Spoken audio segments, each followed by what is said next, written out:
My camping trip in Michigan was a deadly mistake. Chapter 1: The Invitation. I should have known something was wrong from the start. The invitation came too suddenly, too perfectly timed with the darkest period of my life. 6 months after losing my job and 3 months after my divorce was finalized, there was Mark, my college roommate whom I hadn't spoken to in years, reaching out with an opportunity that seemed too good to refuse. "Isle Royale National Park," he said over the phone, his voice crackling with excitement that I hadn't heard since our 20s. Remote, pristine wilderness in the middle of Lake Superior. I scored permits for a week-long backcountry hike. Just you, me, and 2 other friends. I hesitated, thinking of my dwindling bank account and the pile of unpaid bills on my kitchen counter. As if reading my mind, Mark continued, "All expenses paid. Consider it my treat. You just need to get yourself to Houghton, Michigan, and I'll handle the rest." I should have asked why. Why me? Why now? Why was he so insistent? But depression has a way of eroding curiosity, replacing it with a numb acceptance of whatever reprieve presents itself. So instead, I said yes. 2 weeks later, I found myself on a small seaplane, watching the vast expanse of Lake Superior stretch beneath us, the largest freshwater lake in the world by surface area. Its deep blue waters seemed to swallow the horizon, and somewhere in the distance was Isle Royale, a 45-mile-long sliver of wilderness that receives fewer visitors in a year than Yellowstone receives in a single day. Mark sat beside me, changed in ways I couldn't quite articulate. He was thinner, more weathered, with a new scar running along his jawline that he didn't explain when I asked. Behind us sat the other 2 members of our expedition. Tara, a wildlife biologist with a specialization in wolf populations, and Devin, Mark's colleague from work, though he remained vague about what that work entailed. "The island has been isolated so long it's developed its own ecosystem," Tara explained as we approached. "The wolf and moose populations have been locked in a predator-prey relationship for decades, with no outside interference. Until now," Devin added with a smile that didn't reach his eyes. The seaplane landed with a spray of water, and we transferred to a smaller boat that would take us to our designated entry point. The ranger who checked our permits gave us the standard warnings. Stick to marked trails, properly store food to avoid wildlife encounters, and most importantly, respect the wilderness.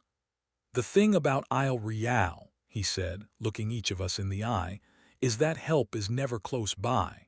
We have limited staff, limited resources. If something goes wrong—" He let the statement hang in the air. As we hiked away from the ranger station, the dense forest swallowed any signs of human presence. Ancient white pines towered above us, their needles creating a canopy that filtered the afternoon sunlight into ghostly beams. The trail was narrow, forcing us to walk single file. Mark took the lead, followed by Devin, then Tara, with me bringing up the rear. "We want to reach Wendigo Campground before dark," Mark called back. "It's about 8 miles in." 8 miles with a full pack was no easy task, especially for someone like me who had spent the last 6 months mostly on a couch. But the path was beautiful enough to distract from the physical strain. Mossy rocks lined small streams that we crossed on fallen logs. Occasionally, the forest would open to reveal glimpses of the lake, its surface glittering under the sun. We were about 4 miles in when I first noticed something odd. Mark and Devin kept checking a small device that looked like a specialized GPS unit, but they would quickly put it away whenever Tara or I approached. When I asked about it, Mark dismissed my question. "Just making sure we're on track," he said, but there was a tension in his voice that hadn't been there before. As we continued, I began to notice other inconsistencies. Both Mark and Devin carried packs that seemed unusually heavy for a recreational trip. Whenever we stopped for water, they would have hushed conversations that ended abruptly when I drew near. By mile 6, the forest had changed. The trees grew closer together, their trunks black with age and moisture. The ground became boggy, our boots sinking into the spongy moss with each step. And there was a smell earthy but with something else underneath, something metallic and wrong. "Do you smell that?" I asked Tara, who had fallen back to walk beside me.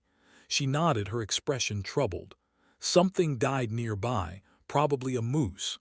It happens." But it didn't smell like decomposition, at least not entirely. It smelled like oxidation, like old pennies left in the rain. The sun was beginning to set when we finally reached Wendigo.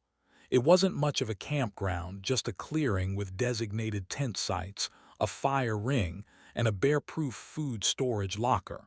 We set up our tents in the fading light, and Mark got a small fire going while Devin unpacked some freeze-dried meals. As darkness fell, the forest around us came alive with sounds. The rustling of leaves, the distant call of a loon, and occasionally, a deep, resonant howl that seemed to echo across the entire island. "Wolves," Tara said, her face illuminated by the firelight. "The island pack. They're probably hunting." Devin checked his device again, then exchanged a look with Mark that sent a chill down my spine that had nothing to do with the dropping temperature. "What's really going on here?" I asked, unable to contain my suspicion any longer. "Why are we really on this island?" Mark stared into the fire for a long moment before answering. "Remember those stories my grandfather used to tell us about the old copper mines on the island?" I nodded. During our college years, Mark had been obsessed with his grandfather's tales of hidden wealth in the abandoned mines of Isle Royale. "They're not just stories," he continued. "There's something here, something valuable, something worth finding. So this is a treasure hunt." I couldn't keep the disappointment from my voice. "You dragged me all the way out here for copper scraps." "Not copper," Devin interjected. "Something else. Something the miners found but couldn't explain." Before I could press further, a sound cut through the night, not a wolf's howl, but something between a scream and a gurgle, human yet not, coming from somewhere in the darkness beyond our campsite. We all froze, staring into the black wall of trees that surrounded us. "Probably just a fox," Mark said, but his white-knuckled grip on his coffee mug betrayed his unease. That night, as I lay in my tent listening to the sounds of the wilderness, I couldn't shake the feeling that we were being watched. Not by rangers, not by wildlife, but by something else, something that had been waiting for us, specifically us, to arrive on its island. Sleep came eventually, but with it came dreams of darkness, of cold stone passages stretching beneath the island, and of eyes, countless eyes, watching me from the depths. Chapter 2. The Descent. Morning brought little relief from the night's unease. I woke before the others, my sleeping bag damp with dew, and something else sweat from dreams I couldn't quite remember but left lingering impressions of dark passages and watchful eyes. The campsite was shrouded in fog, dense enough that I could barely see the lake 20 yards away. I rubbed my eyes, trying to shake off the disorientation, and made my way to the bear-proof container for breakfast supplies. As I fiddled with the lock, I noticed marks in the soil around the container, not animal tracks, but deliberate scrapes, as if someone had been trying to access our food during the night. When I finally got the container open, everything seemed undisturbed, yet something felt off. "Sleep well," Mark's voice came from behind me, making me jump. "Not really," I admitted, studying his face.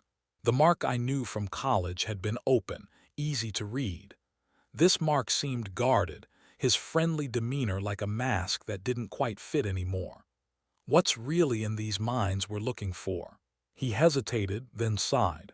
"I told you about my grandfather's stories. Well, after he died, I found his journals. He wasn't just a miner.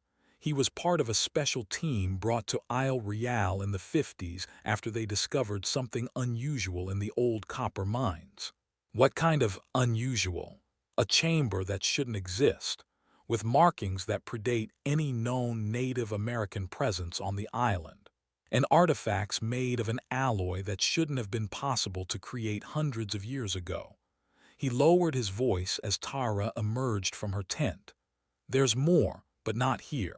I promise I'll explain everything when we reach the old Macargo Cove site. After a tense breakfast, we packed up and consulted the map. Today's route would take us deeper into the island's interior, away from the more frequented trails, and toward the abandoned mining areas that had been closed to the public for decades. Devon took point again, his GPS device now openly displayed. He no longer bothered hiding the fact that we were following coordinates that weren't on any official park map.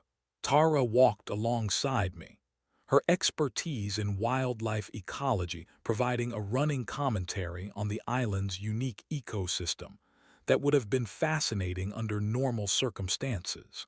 The wolves here are different, she explained as we trudged through a marshy area. Isolated for so long, they've developed behaviors you don't see in mainland populations. And there have been reports of unusually large individuals, though none captured on camera. Is that what you're really studying here? I asked, watching her reaction carefully. She paused mid-stride. Part of it. The wolf-moose dynamic is my official research focus, but she lowered her voice. Mark hired me specifically because of my previous work on anomalous wildlife behaviors in isolated ecosystems. I've documented things that defy conventional explanation. Before I could press further, a howl cut through the forest close enough to make the hair on my arms stand up. It was answered by another, then another, forming a chorus that seemed to surround us. "They're hunting," Tara whispered, her expertise momentarily overtaken by evident fear. "But they shouldn't be active this time of day, and they shouldn't be this close to humans." Devon cursed and quickened his pace. "We need to reach the ridge before nightfall." The day's hike became increasingly difficult as we left established trails behind. The terrain grew rocky, with sudden drops and dense undergrowth that tore at our clothes. The forest composition changed to fewer of the vibrant maples and birches, replaced by ancient, gnarled pines with bark as black as coal. Moss grew thick on everything, lending the landscape an otherworldly quality. By mid-afternoon, we reached a small stream that didn't appear on any of our maps. "That's odd," Mark muttered, consulting his grandfather's journal. "He mentions a stream, but it should be a half-mile east of here." "Maybe the course changed over time," I suggested, but the unease in my stomach grew. As we prepared to cross, I noticed something in the water, a glint of metal.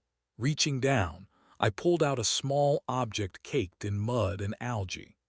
Wiping it clean revealed a badge or medallion of some kind, inscribed with symbols that matched nothing I recognized from any historical context. "Let me see that," Devon said sharply, snatching it from my hand. His reaction was immediate and visceral, a mixture of excitement and what looked like fear. He showed it to Mark, who paled visibly. "What?" I demanded. "What does it mean?" "It means we're on the right track," Mark said after a moment.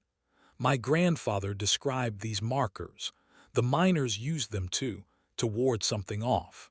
"Ward what off?" Neither answered directly. Instead, Mark pointed to a narrow ravine ahead. "The mine entrance should be just beyond that ridge. We'll make camp nearby and enter in the morning when we have full daylight."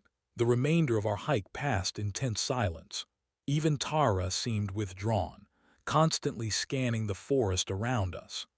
Several times, I caught glimpses of movement in my peripheral vision, dark shapes moving parallel to our path, keeping pace, but always just out of clear sight.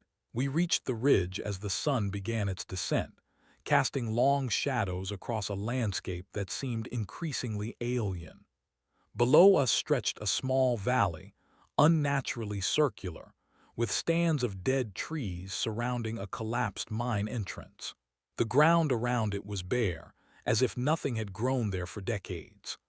"Home sweet home," Devon muttered, adjusting the strange device on his belt that I now realized wasn't just a GPS, but something more complex with readings and measurements I didn't understand. We set up camp a safe distance from the mine entrance, on relatively flat ground with good visibility. As darkness fell, Mark finally decided it was time for full disclosure. In 1952, miners broke through to a new chamber in the old copper mine, he began, his voice low as we huddled around the small fire. What they found wasn't just copper.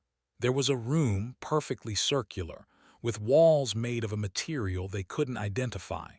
And inside, bodies, Devon finished for him, preserved in some kind of amber-like substance. Not human, not entirely. The government sent a team to investigate, classified the whole thing. Mark's grandfather was one of the few who knew the truth. "And you believe this?" I asked Tara, hoping for at least one voice of scientific skepticism. She stared into the fire.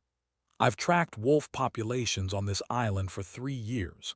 Each year, they've grown more aggressive, more organized. Testing shows genetic anomalies, accelerated evolution. Something is changing them. Something is changing everything on this island." A low growl from the darkness punctuated her words. We all turned toward the sound, our flashlights creating overlapping beams that seemed swallowed by the unnatural darkness. 2 reflective eyes stared back, much higher off the ground than any wolf should be. Then 4 eyes. Then 6. A semicircle of watching predators, silent now that we detected them. "Get the guns," Devon whispered to Mark, who nodded and slowly reached for his pack. "Guns?" I hissed. "You brought guns to a national park." "Not just guns," Mark replied, unzipping a hidden compartment in his pack. "Special rounds. Silver-copper alloy with a core of meteorite iron. The only thing my grandfather found that could hurt them." "Hurt what?" I demanded, panic rising in my throat. The answer came not from Mark but from the forest itself, as a howl unlike anything I'd ever heard, deeper than any wolf, almost subsonic in its resonance, echoed across the valley. The watching eyes retreated, as if called back by something more dominant. "The island wolves aren't just wolves anymore," Tara whispered. "They haven't been for a long time. And what's down in that mine is what changed them." That night we took watches in pairs. The fire built up higher than was strictly necessary. During my shift with Tara, she showed me her research notes, documented observations of wolf behavior that defied explanation. Coordinated hunting tactics too complex for normal canids, physical changes in specimens found dead, and most disturbing, evidence of tool use. "Whatever's affecting them is spreading," she said, her scientific detachment slipping to reveal genuine fear. "Each generation shows more changes, and it's not just the wolves. The moose are changing too, the birds, even the fish in the lakes. The entire island is becoming something else. And tomorrow we're going down into the mine," I said, the reality of our situation finally hitting me.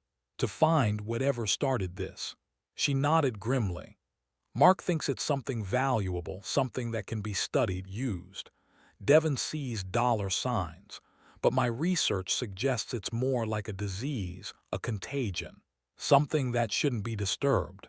As dawn approached, bringing with it a blood-red sky that seemed too vivid to be natural, I made a decision. After today, whatever we found in the mine, I would find a way off this island. Mark could keep his expenses-paid adventure. Some things weren't worth any price. I just hoped we would all live long enough for me to leave. Chapter 3. The Mine. The mine entrance loomed before us in the harsh morning light.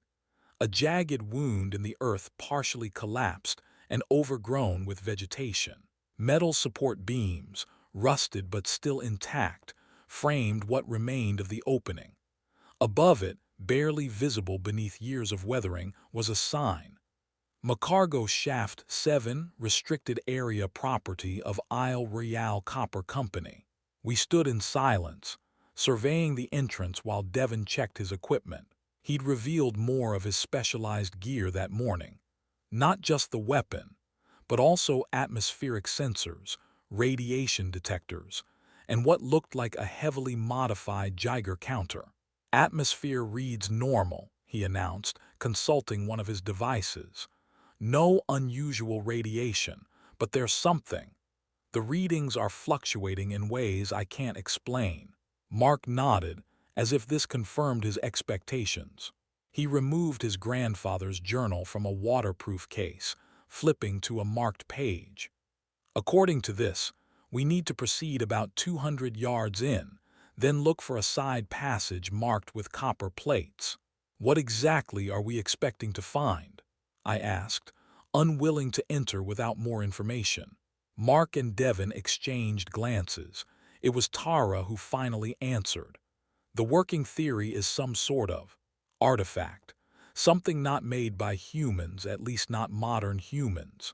Something that causes rapid genetic mutations in living organisms." "You're talking about alien technology," I said flatly. "We don't know what it is," Mark replied. "My grandfather never saw it himself. The government team removed whatever they found, or thought they did. But his journals describe pieces that were left behind, too integrated into the surrounding rock to extract. And he believed those pieces were still active, still affecting the island." Devon handed out headlamps and adjusted his pack. "Let's save the debate for when we've actually seen what's down there." Daylight's burning. We entered in single file, Devon leading with his detection equipment, followed by Mark with his grandfather's journal, then Tara, with me bringing up the rear. The passage sloped gently downward, supported by old timber frames that groaned ominously under the weight of the earth above. The first 100 yards were exactly what you'd expect from an abandoned copper mine, narrow passages roughly hewn from rock, evidence of old rail lines for ore carts, occasional tools left behind by miners who never returned. But as we proceeded deeper, subtle changes appeared. The walls became smoother, as if melted rather than carved. The air grew noticeably warmer instead of cooler, and there was a faint humming, just at the threshold of hearing, that made my fillings vibrate uncomfortably. "Look," Tara whispered, pointing her light at the wall.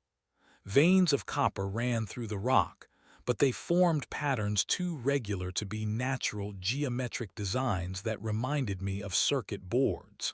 "It's processing," Devon muttered, studying his equipment. "The entire mine is like a giant processor. The copper is conducting something." At the 200-yard mark, we found the side passage Mark's grandfather had described. True to his notes, it was marked with small copper plates inscribed with symbols that matched those on the medallion I'd found in the stream. The passage was smaller, requiring us to proceed in a crouch. "Government records show this passage was never officially mapped," Mark explained, his voice echoing strangely. "When the special team came in '52, they sealed this section and rerouted the mining operation. Yet someone unsealed it," I observed, noting the relatively recent tool marks around the entrance. "My grandfather," Mark admitted.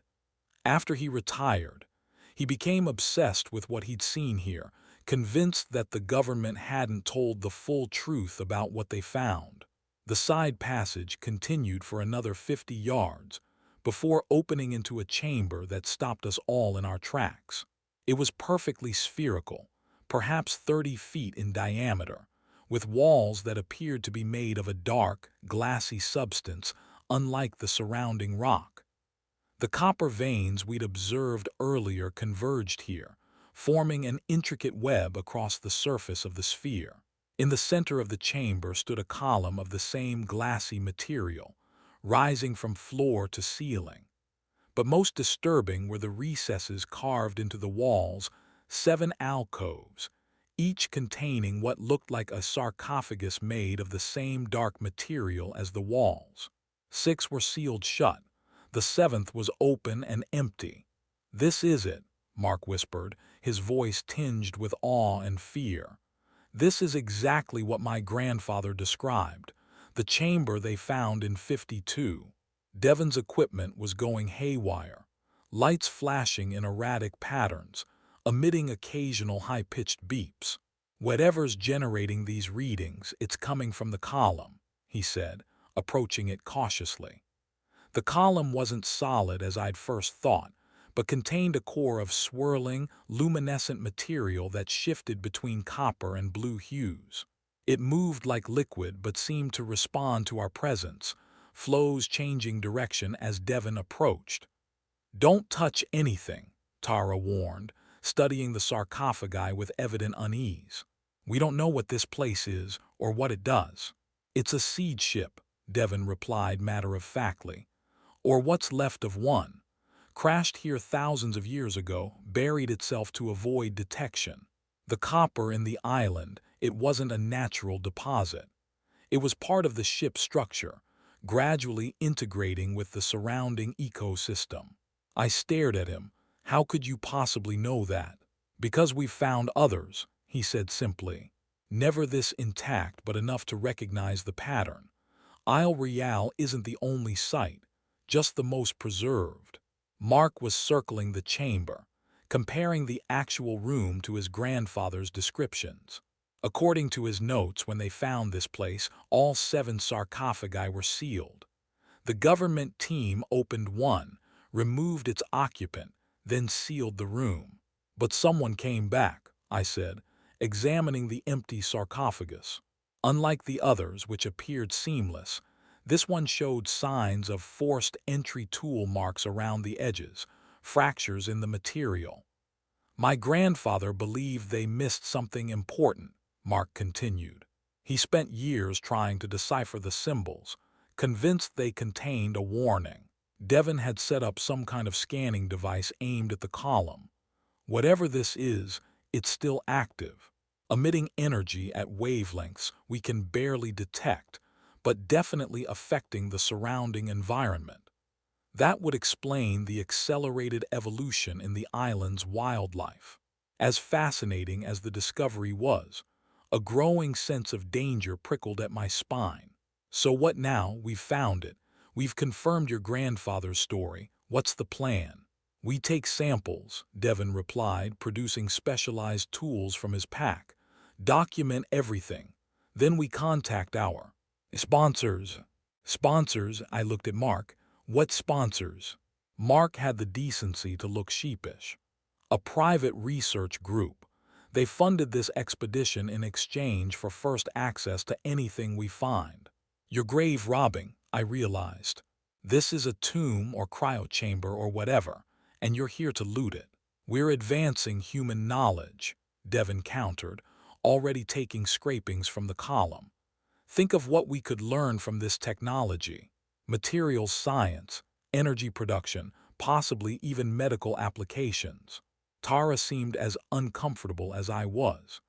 "The ecological changes on this island suggest whatever's here is dangerous. We should report this to authorities, not private interests." "The authorities already know," Mark said darkly. "They've been monitoring the island for decades, studying the effects from a distance, but they're not sharing what they learn. This might be our only chance to understand what's happening before the changes become irreversible." As they argued, I noticed something disturbing. The luminescent material in the column was responding to their raised voices, pulsing more rapidly, its color shifting toward a deeper blue. And the humming sound that had been barely perceptible earlier was growing louder. "Guys," I interrupted, pointing at the column, "something's happening." Devon's instruments were now emitting a continuous tone. "Energy levels are spiking. The system is activating." "You mean we activated it," I corrected, backing toward the entrance. "We need to leave, now." But before anyone could respond, a low rumble shook the chamber. Dust and small fragments of rock rained from the ceiling. The 6 sealed sarcophagi began to emit a soft glow from their seams. "Oh shit," Devon whispered, staring at his readings. "The occupants, they're still alive, in some kind of suspended animation, and they're waking up." Mark grabbed his arm. "We need to get out of here. My grandfather's last notes," he finally translated the warning. "This isn't a research vessel or colony ship. It's a prison, a holding facility for something the builders considered too dangerous to destroy, but couldn't allow to roam free." The rumbling intensified.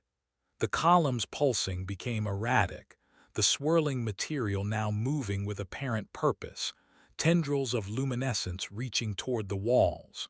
The 7th occupant, Tara realized, looking at the empty sarcophagus. "It's already out there, has been for years. That's what's been affecting the wildlife." A deafening crack split the air as the first of the sealed sarcophagi began to open, a line of blue light appearing along its edge. "Run!" Mark shouted, grabbing my arm and pulling me toward the exit passage. We didn't need to be told twice. We scrambled into the narrow tunnel, Devon pausing only long enough to grab his most essential equipment. Behind us, the blue light in the chamber intensified, throwing our shadows in sharp relief against the passage walls. The earth shook violently now, chunks of rock breaking loose from the ceiling. One struck Tara's shoulder, nearly causing her to fall. I grabbed her, helping her maintain her footing as we fled. When we emerged from the side passage into the main mine shaft, we found new horrors waiting. The timber supports were cracking under the stress of the tremors, sections of the ceiling already collapsed. "The whole mine is going to cave in," Devon shouted over the noise. "We need to move faster." We ran through the unstable tunnel, dodging falling debris, driven by pure survival instinct.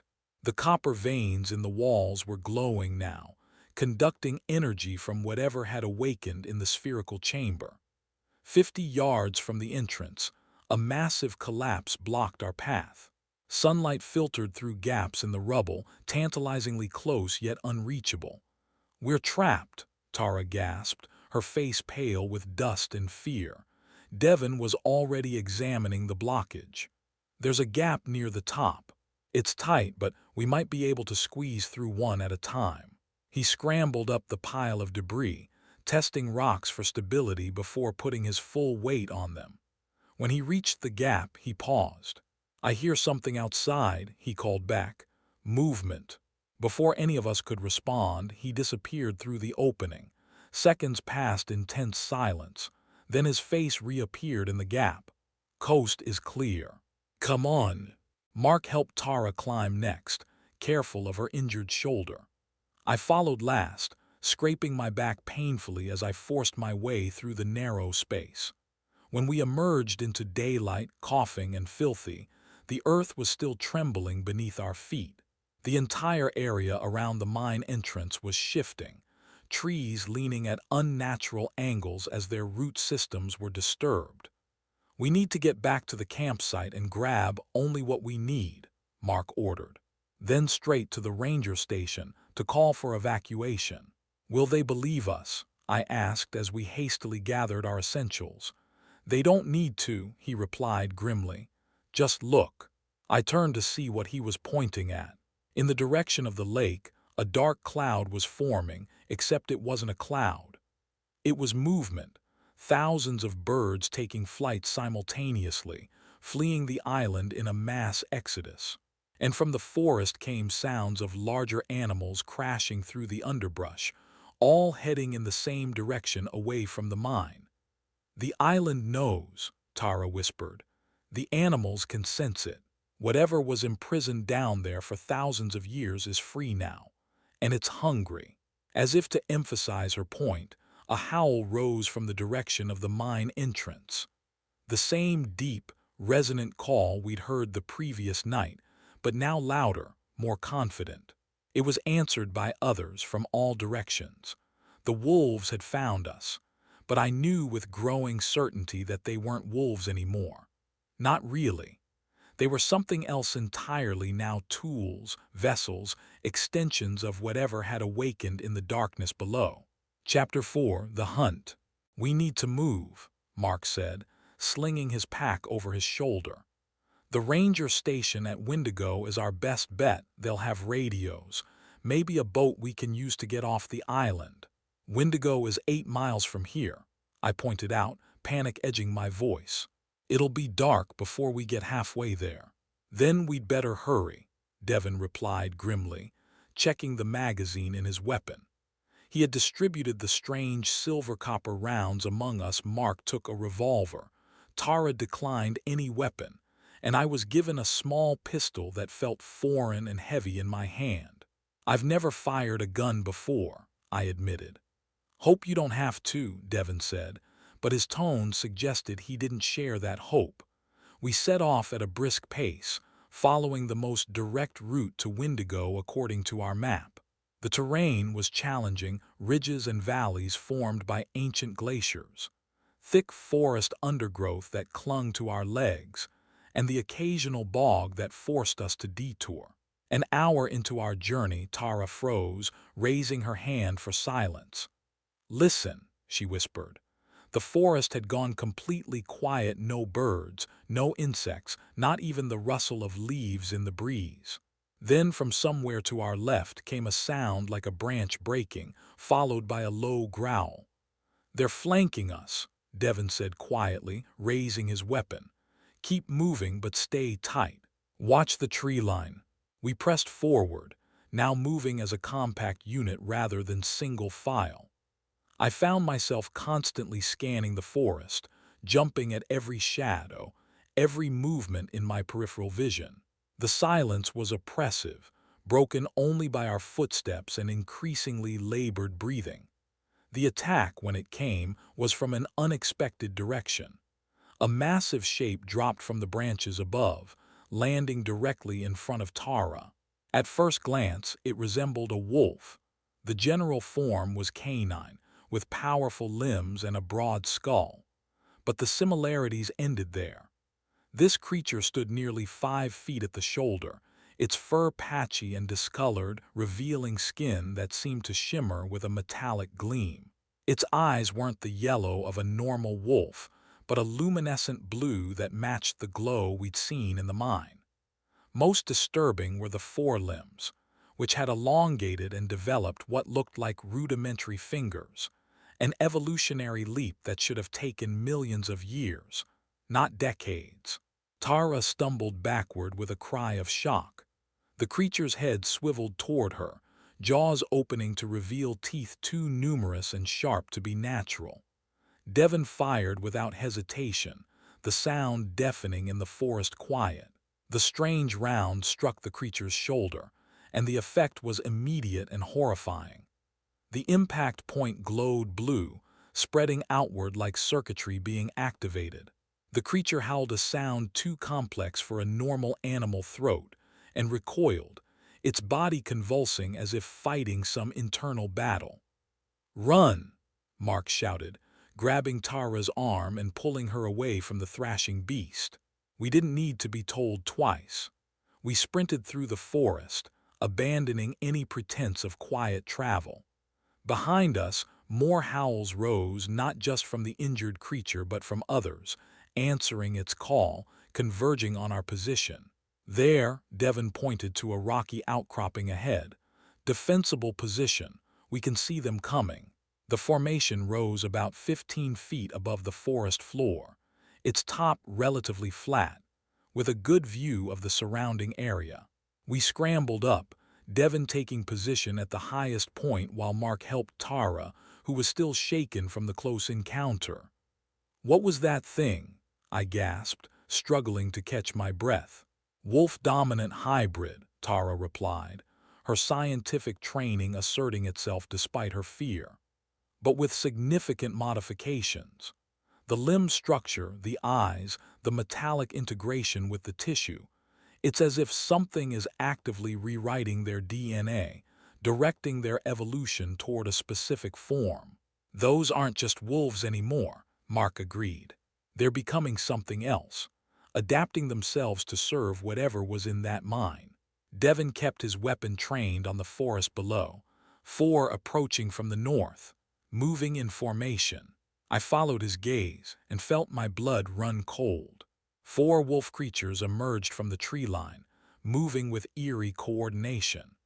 Unlike normal pack hunting, where individuals might circle or split off, these moved as if controlled by a single mind, maintaining perfect spacing.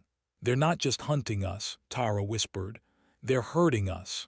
"Hurting us where?" I asked, though I feared I already knew the answer. "Back to the mine," Mark replied. "Back to whatever's awakening there." Devon fired a warning shot, the bullet striking the ground near the lead creature. They didn't scatter or retreat as normal wolves would. Instead, they paused in unison, heads tilting in identical angles, as if receiving new instructions. Then they began to circle the outcropping, maintaining their perfect formation, occasionally testing the rocks for a way up. "We're trapped," I realized. "They're just going to wait us out." "No," Devon replied, his voice oddly calm. "They won't wait, they don't need to." He pointed to the sky, where dark clouds were gathering with unnatural speed. The temperature was dropping rapidly, and a wind had picked up, carrying that same metallic scent we detected in the mine. "The weather," Tara said, her eyes widening. "It's controlling the weather." As if to confirm her assessment, lightning flashed across the darkening sky, followed almost immediately by a deafening crack of thunder. The strikes were getting closer, targeting the trees surrounding our position, setting them ablaze. "It's smoking us out," Mark realized, "driving us down into their reach."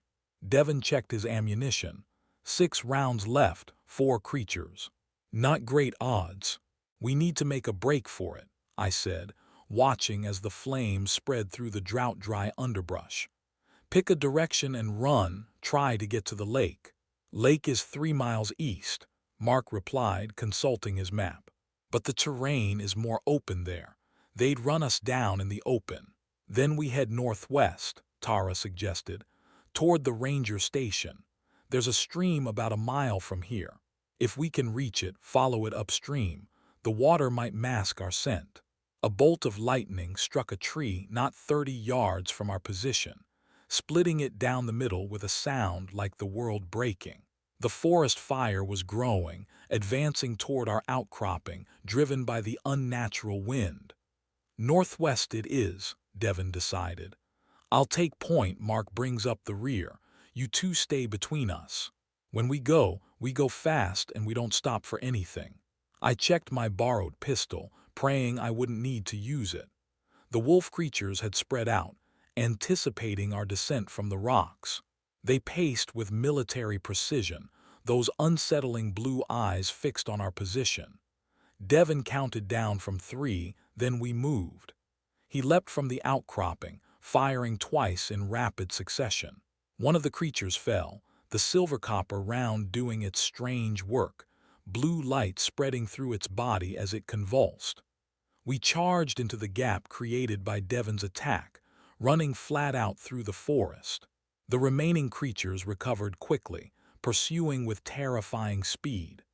Their howls echoed through the trees, joined by others, distant but approaching. The fire spread faster than should have been possible, cutting off certain escape routes, hurting us just as surely as the creatures themselves. The smell of smoke filled my lungs, making each breath a struggle. "The stream should be just ahead," Mark called from behind us. "Keep moving." I stumbled over an exposed root, but caught myself before falling. The sound of pursuit was closer, the creatures moving through the forest with a speed and agility that defied their size.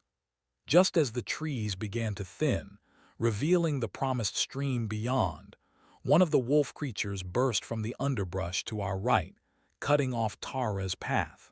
She screamed, stumbling backward as the creature lunged.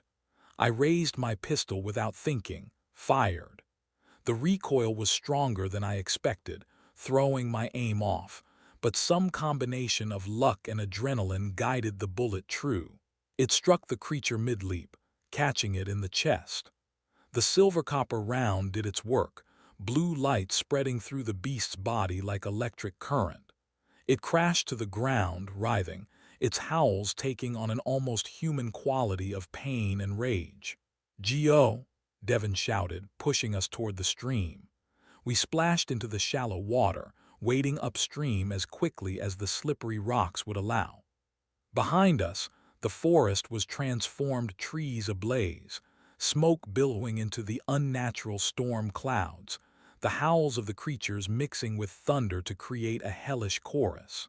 "We can't outrun them," Tara gasped, struggling to maintain her footing in the swift current.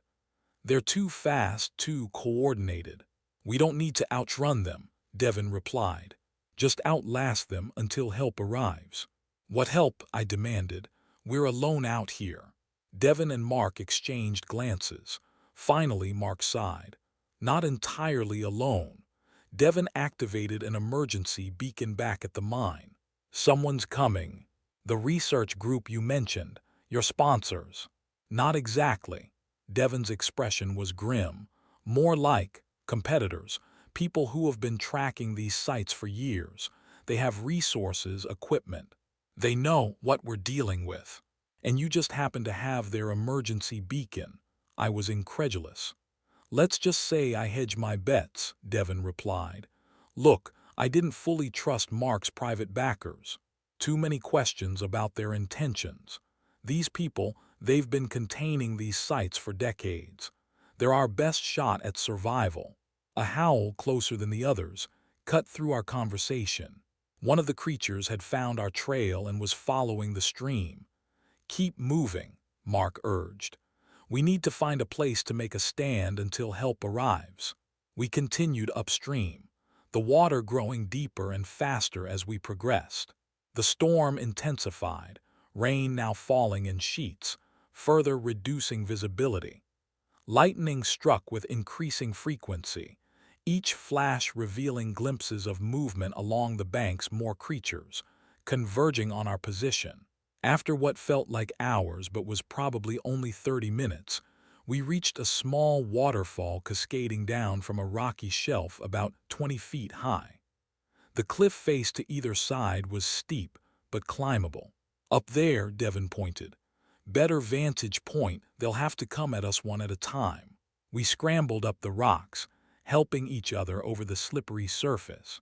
The cliff formed a small shelf overlooking the stream and surrounding forest. Below, the first of the wolf creatures had arrived, pacing at the base of the waterfall, studying us with that disturbing intelligence.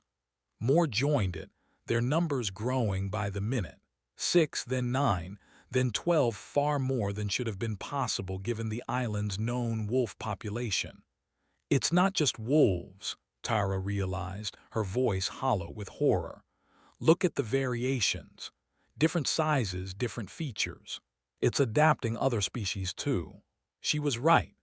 Among the creatures below were forms that resembled foxes, lynx, even what might have once been a moose, all transformed by the same process that had changed the wolves, all sharing those eerie blue eyes and metallic sheened skin where fur had fallen away. "How long until your backup arrives?" I asked Devon, counting our remaining ammunition. Between us, we had 8 rounds left, nowhere near enough. "The beacon transmits our coordinates," he replied, checking his watch. "If they were monitoring, a team could be here within 2 hours. They maintain a response unit on the mainland."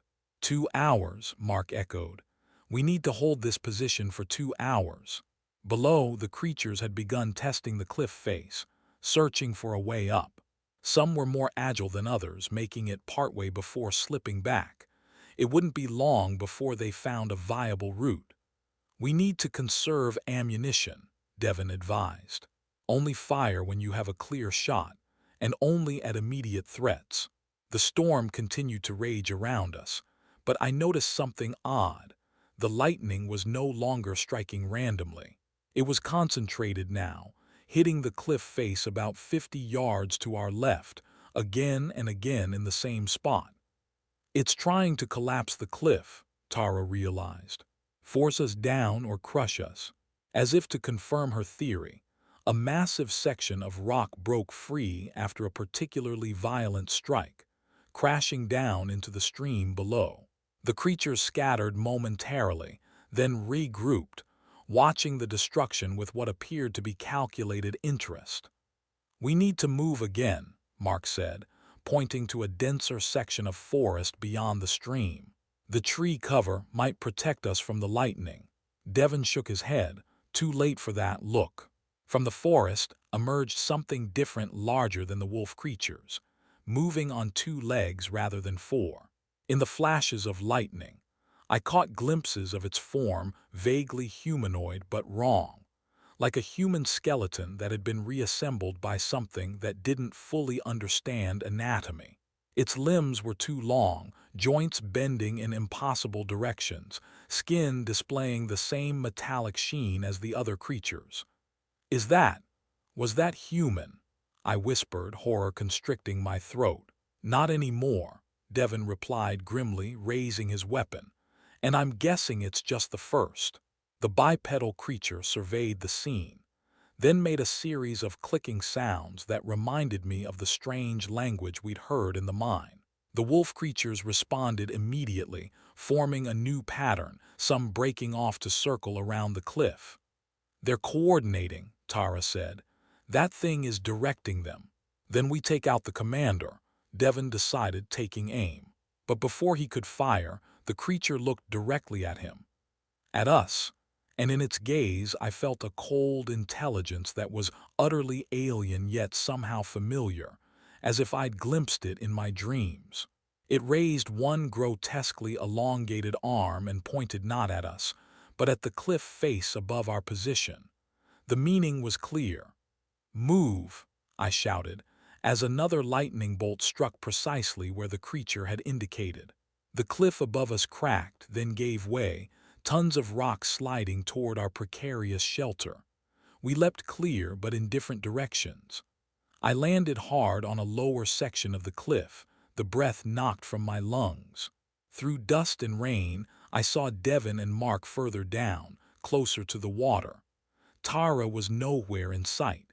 The creatures surged forward, no longer held back by our elevated position. Devon fired twice, dropping the nearest, but more were coming. Mark pulled Tara from beneath a pile of smaller rocks, her leg clearly injured. Chapter 5. The Evacuation. Everything happened at once. The cliff collapse had separated us, leaving me isolated on a narrow ledge while Mark and Devon tried to help the injured Tara below. The storm intensified, rain falling in blinding sheets, lightning striking with unnatural precision, and the creatures were closing in, no longer cautious or circling, but advancing with singular purpose.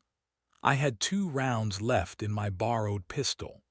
Devon had 3 in his weapon, and Mark's revolver was either empty or close to it. Against the horde below, our ammunition was virtually meaningless. The bipedal creature, the one that had directed the others, fixed its gaze on me. There was something horribly familiar in that stare, a perverse intelligence that seemed to recognize me specifically. It raised one elongated arm and pointed directly at my position. Several wolf creatures immediately began scaling the cliff toward me, finding handholds with unnatural dexterity. I fired once, twice, the silver-copper rounds finding their marks. 2 creatures fell, their bodies convulsing with that strange blue electricity. But there were more coming. Below, Devon and Mark had dragged Tara toward the water's edge, using the stream as a partial barrier. Devon's weapon barked 3 times in rapid succession, each shot dropping a creature, but they were quickly surrounded. "The beacon," Mark shouted over the storm. "Is anyone responding?" Devon checked a device on his belt, his expression grim. "Signal received, ETA unknown." I was out of ammunition now, backed against the cliff wall with nowhere to go. The nearest creature reached the edge of my ledge, those 2 human forefingers gripping the rock as it hauled itself up. Its blue eyes fixed on mine, jaws opening to reveal row upon row of needle-like teeth. In desperation, I grabbed a loose rock and smashed it against the creature's skull. It barely reacted, continuing its climb. Below, Mark had resorted to using his empty revolver as a club, fending off snapping jaws while supporting the injured Tara. This was it. We were going to die here, on this remote island, victims of something ancient and incomprehensible that had been awakened by human greed and curiosity. And then, cutting through the storm's fury, came a new sound, the distinctive thump of helicopter rotors. Not just one but several, approaching fast from the direction of the lake. The creatures heard it too. The bipedal entity made that clicking, guttural sound again, and the pack hesitated, heads tilting as if receiving new instructions. 3 helicopters appeared over the tree line, military-style Black Hawks with no visible markings. They swept in low, powerful spotlights cutting through the rain and darkness to illuminate the scene below. From the lead helicopter, something dropped not bombs, but devices that detonated in brilliant flashes of blue-white light. The effect on the creatures was immediate and dramatic.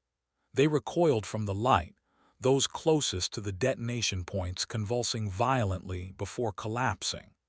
The bipedal entity retreated toward the tree line, its movements now jerky and uncoordinated, as if the connection controlling it was being disrupted.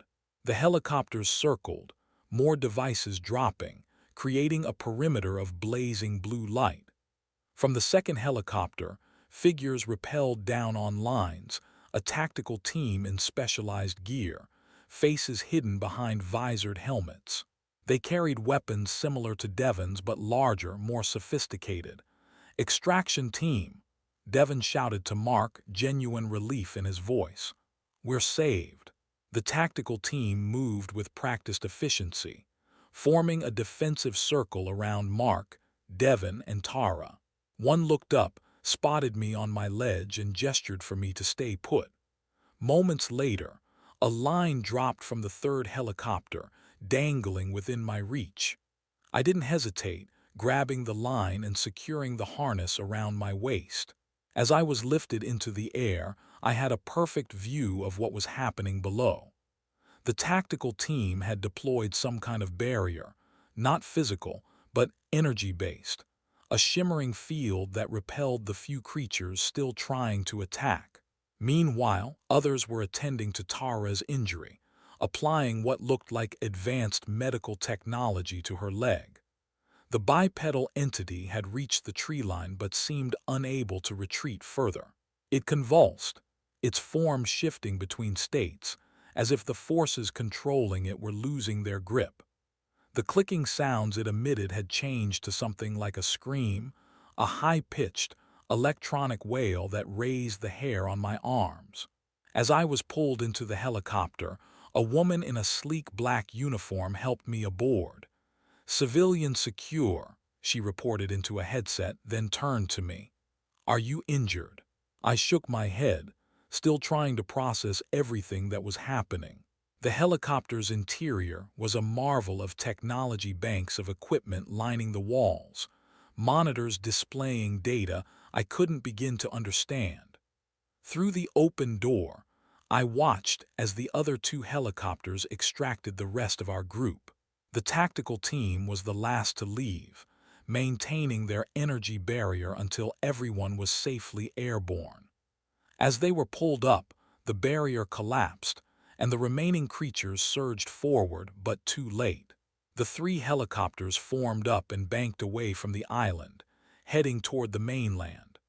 Below us, the storm began to dissipate as rapidly as it had formed, the unnatural weather returning to normal now that the controlling influence was weakened.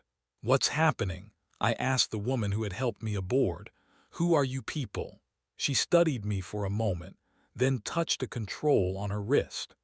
A privacy field of some kind engaged around us, muffling our conversation from the rest of the cabin. "Department of Unconventional Threats," she said. "We monitor and contain anomalous phenomena. Your friend Devon is one of our deep cover assets. I stared at her in shock. Devon, he works for you. Not directly. He's what we call a canary, someone who infiltrates private research groups interested in anomalous technology. He feeds us information, and in exchange, we look the other way regarding his less legal activities. Through the cabin window, I could see the other helicopters flying in tight formation beside us.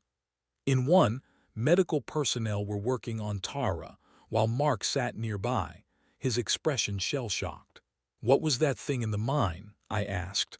"What did we wake up?" She hesitated, clearly weighing how much to reveal. "We're still not entirely sure. The current theory is that it's a form of extraterrestrial biological technology, something that crashed or was deliberately placed on Earth thousands of years ago. It integrates with local life forms, adapting them to serve its purposes, which are terraforming, in a sense, changing the environment to suit the needs of whatever sent it. The process is slow by their standards, centuries or millennia, but the end result would be a world unrecognizable and uninhabitable to humans. I thought of the transformed wolves, the bipedal entity that had once been human. You've seen this before. Isle Royale is the seventh site we've identified. The others are contained or neutralized. This one, she glanced at her monitors. This one is still active, but the evacuation order has been issued. The island will be quarantined indefinitely. Evacuation. There are people living on that island, tourists, researchers, all being removed as we speak. A cover story about ecological contamination is being disseminated. It's not entirely untrue. The mainland was visible now, a line of lights along the shore of Lake Superior. We were heading not toward a major city, but toward what appeared to be a military installation, isolated and secure. "What happens now?" I asked, suddenly fearful for my own freedom. I knew too much, had seen too much. The woman seemed to sense my concern. "You'll be debriefed, sign some non-disclosure agreements, and be monitored for any signs of contamination. If you're clean, you'll be released with a cover story and compensation for your troubles. And if I'm not clean?" Her expression remained neutral. "Let's hope we don't have to find out." The helicopters began their descent toward the installation, a complex of low buildings surrounded by a security perimeter, officially designated as a weather research facility according to the signage. Once on the ground, everything moved with military precision. We were separated immediately. Each led to different areas of the facility. I caught a glimpse of Tara being wheeled toward what looked like a medical wing, Mark following with an armed escort. Devon was greeted like a colleague, shaking hands with senior personnel. My debriefing took hours. I told them everything, from Mark's invitation to the discovery of the mine to our desperate flight through the forest. They were particularly interested in my description of the chamber, with the sarcophagi and the empty one that suggested something had already escaped decades ago. "That aligns with our timeline," my primary interviewer noted. "The first documented anomalous wildlife behavior on Isle Royale dates to 1954, 2 years after the government expedition your friend's grandfather participated in. So whatever they removed from that chamber wasn't as contained as they thought. Over time, it influenced the island's ecosystem, accelerating after each intrusion by human researchers. Your expedition effectively removed the final safeguards. The medical examination that followed was thorough and unsettling. Blood samples, tissue samples, brain scans using technology I'd never seen before. I was placed in isolation for 48 hours while they analyzed the results. During that time, I had no contact with the others. My room was comfortable but clearly a containment cell, with monitoring equipment and air locks. Meals arrived through a secure delivery system. I began to fear I might never leave. On the third day, the woman from the helicopter who introduced herself only as Agent Larson returned with news. "You're clean," she said, reviewing my medical file. "No signs of cellular alteration or neural interference. You got lucky. What about the others?" Her expression tightened slightly. "Mark and Devon are also clear. Tara exhibited some early-stage alterations. She's undergoing treatment. Will she recover?" That's classified. The standard response when they didn't want to give bad news. "Now, about your release. We've prepared documentation and cover identities for all of you. You'll be well compensated for your cooperation and silence." "And if I don't remain silent?" Agent Larson smiled thinly. "We both know what you witnessed defies conventional explanation. Tell the wrong story to the wrong people, and you'll find yourself discredited, potentially institutionalized. Tell it to the right people, and you'll be approached by private interests who lack our ethical constraints regarding human experimentation. Neither outcome seems desirable." She was right, of course. Who would believe the truth? And those who might would be precisely the people I should avoid. "What happens to Isle Royale now?" I asked instead. "Officially, it's closed for environmental remediation, a toxic algae bloom in the lake threatening the island's ecosystem. Unofficially, we're establishing a permanent research and containment facility. What your group awakened can't be destroyed with our current technology, only contained." Before my release, I was allowed a brief meeting with Mark. He looked haunted, thinner than he had been just days ago. The experience had aged him visibly. "I'm sorry," he said, unable to meet my eyes. "I didn't know. I suspected there was something strange about my grandfather's stories, but I never imagined." "You couldn't have known what was really down there," I offered, though the words felt hollow. "Devon knew, or suspected at least. He's been working with these people for years, using private researchers like me to locate sites like Isle Royale." That explained Devon's mysterious background and equipment. "Did you see Tara?" I asked. Mark shook his head. "They won't let me. All they'll say is that she's responding to treatment." He lowered his voice. "I overheard 2 technicians talking. Whatever was in that mine, it changes human DNA at a fundamental level. Rewrites it. Tara was exposed longer than the rest of us when that thing in the forest directed the lightning strike. We were interrupted by security personnel, indicating our time was up." As Mark was led away, he turned back for a final word.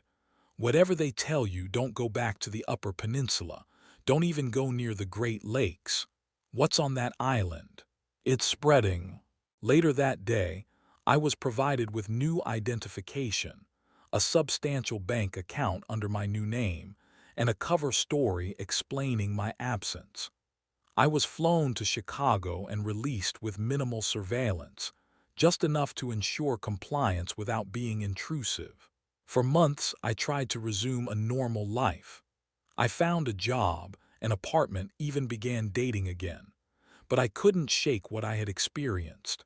When I closed my eyes at night, I saw blue eyes in the darkness, heard that clicking language that wasn't meant for human throats.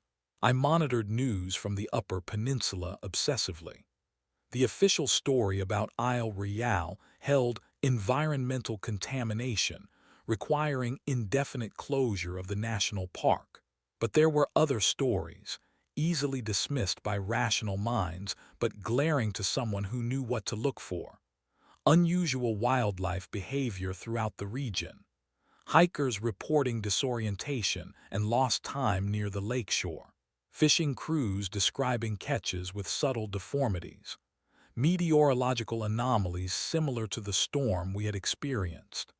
6 months after our evacuation, I received an unmarked envelope containing a single page, a laboratory report with most details redacted, but one phrase highlighted. "Containment protocols have failed. Waterborne transmission confirmed." There was no signature, but I recognized Devon's handwriting in a small note at the bottom. They underestimated its adaptability. Lake Superior is compromised, moving to secondary containment strategies. That night, I packed essential belongings and withdrew all funds from my bank account. By morning, I was on a plane to the southwestern desert, as far from large bodies of water as I could reasonably go. I don't know if distance will ultimately protect me. What we awakened on Isle Royale is patient, adaptable, and ancient beyond human comprehension. It thinks in timescales of millennia, not years or decades. All I know is that my camping trip to Michigan was a deadly mistake, not just for me and my companions, but potentially for all of humanity. We opened a door that was meant to stay closed, released something that had been imprisoned for a reason. And somewhere in the depths of Lake Superior, in the cold darkness where sunlight never reaches, it continues to grow, to change, to spread, waiting for the day when it can fully emerge into a world transformed to its liking. A world without us.